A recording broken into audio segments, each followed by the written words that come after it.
Ciri-ciri kebahasaan dalam cerita pendek. Cerita pendek memiliki ciri-ciri kebahasaan yang membedakannya dari bentuk tulisan fiksi lainnya. Berikut adalah beberapa ciri-ciri kebahasaan dalam cerita pendek. 1. Singkat dan padat. Cerita pendek memiliki jumlah kata yang relatif sedikit dan menggunakan kalimat yang singkat dan padat. Hal ini membuat cerita pendek mudah dibaca dan mudah dipahami. 2. Bahasa deskriptif. Bahasa deskriptif digunakan untuk memberikan gambaran atau deskripsi tentang tokoh, tempat, atau keadaan dalam cerita pendek.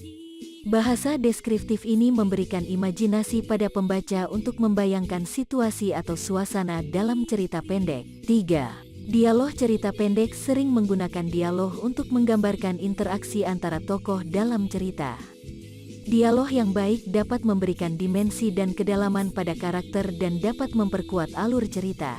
4. Penggunaan majas dan gaya bahasa khas. Majas dan gaya bahasa khas sering digunakan dalam cerita pendek untuk menambahkan daya tarik dan keindahan pada cerita. Penggunaan majas dan gaya bahasa khas ini juga dapat membantu pembaca untuk memahami karakter dan perasaan mereka. 5. Sudut pandang. Cerita pendek sering menggunakan sudut pandang orang ketiga, meskipun ada juga yang menggunakan sudut pandang orang pertama. Penggunaan sudut pandang dapat mempengaruhi cara pembaca merasakan cerita dan menghubungkan dengan karakter. 6. Struktur naratif. Cerita pendek memiliki struktur naratif yang jelas, seperti pengenalan, konflik, klimaks, dan penyelesaian. Struktur naratif ini membantu cerita pendek terorganisir dengan baik dan membuat cerita lebih menarik. Dengan memahami ciri-ciri kebahasaan dalam cerita pendek, pembaca dapat lebih mudah memahami cerita dan menikmati pengalaman membacanya.